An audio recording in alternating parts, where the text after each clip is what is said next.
நம்ம நல்ல பேர் சம்பாதிக்கணும்னு உழைப்போம். இப்பெல்லாம் அடுத்தவன் உழைப்பை எப்படி கெடுக்கிறது, அடுத்தவன் பேரை எப்படி கெடுக்கிறதுன்னு தான் எல்லாரும் உழைக்கிறாங்க.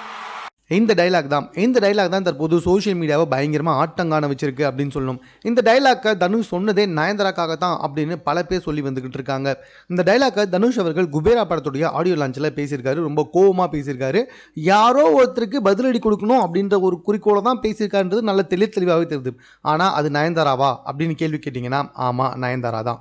காரணம் என்ன அப்படின்னு சொல்லி பார்த்தீங்கன்னா, நம்ம நயன்தாரா இருக்காங்கல்ல, அவங்க தன்னுடைய திருமணத்துடைய வீடியோ டாக்குமெண்ட்ரியை நெட்ஃப்ளிக்ஸ்க்கு விற்றாங்க 50 கோடி ரூபாய்க்கு. அதில் 3 செகண்டோ 3 நிமிஷமோ எனக்கு சரியாக தெரியல. ஸோ அதை வந்துட்டு வீடியோ கிளிப், அதாவது வந்துட்டு நானும் ரவுடிதான் படத்துடைய வீடியோ கிளிப் இருக்குல்ல, ஸோ அதை வந்துட்டு யூஸ் பண்ணியிருந்தாங்க. ஸோ இதுக்கு தான் வந்துட்டு நஷ்ட ஈடு கேட்டு காப்பிரைட் பேட்டன்ட்டை வச்சு வந்துட்டு என்ன பண்ணியிருந்தாங்கன்னா, தனுஷ் அவர்கள் 10 கோடி ரூபாய் நஷ்ட ஈடு கேட்டிருந்தார். இது சம்பந்தமாக வழக்கு நீதிமன்றத்துக்கு கூட போச்சுன்னு சொல்லணும். ஆனால் நயன்தாரா இதை நீதிமன்றத்தில் டீல் பண்ணாமல் என்ன பண்ணாங்கன்னா, டேரெக்டாகவே சோஷியல் மீடியாவில் தனுஷை தாக்கி நிறைய ஸ்டேட்மெண்ட் கொடுத்துருந்தாங்க. தனுஷ் ரொம்ப கெட்டவர் அப்படி இப்படின்லாம் நிறைய வந்துட்டு பேசியிருந்தாங்க. இது வரைக்கும் யாரையுமே நயன்தாரா அப்படி பேசினதே இல்லை. ஸோ ஓப்பனாக டேரெக்டாகவே தனுஷை வந்துட்டு தாக்கி பேச ஆரம்பிச்சிட்டாங்க.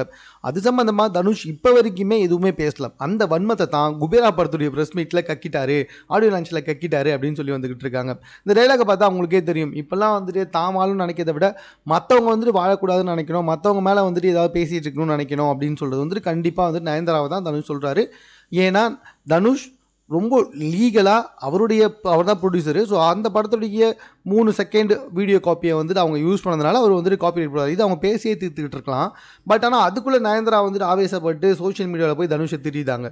ஸோ இதுக்கு தான் வந்துட்டு ரொம்ப கடுப்பாகி தனுஷ் இந்த மேடையில் நயன்தாரா குறித்து இப்படி பேசியிருக்காரு அப்படின்னு நிறைய பேர் சொல்லிட்டு இருக்காங்க. அப்படின்னு ஏகப்பட்ட பேர் வந்துட்டு சமூக வலைதளத்தில் பேசிகிட்டு இருக்காங்க. பட் யாருக்கு பேசினான்றது அவருக்கு தான் தெரியும். நீங்கள் என்ன நினைக்கிறீங்க? இந்த டைலாக்கை அவர் நயன்தாராக்கு தான் பேசினாரா இல்லை வேறு யாருக்காச்சும் இருக்குமா அப்படின்ற உங்கள் கருத்தை நீங்கள் கமெண்ட்டில் தெரியப்படுத்துங்க. மேலும் இது போன்ற செய்திகளை கூட தெரிந்து கொள்வதற்கு சென்னை சேனலை சப்ஸ்கிரைப் பண்ணுங்கள்.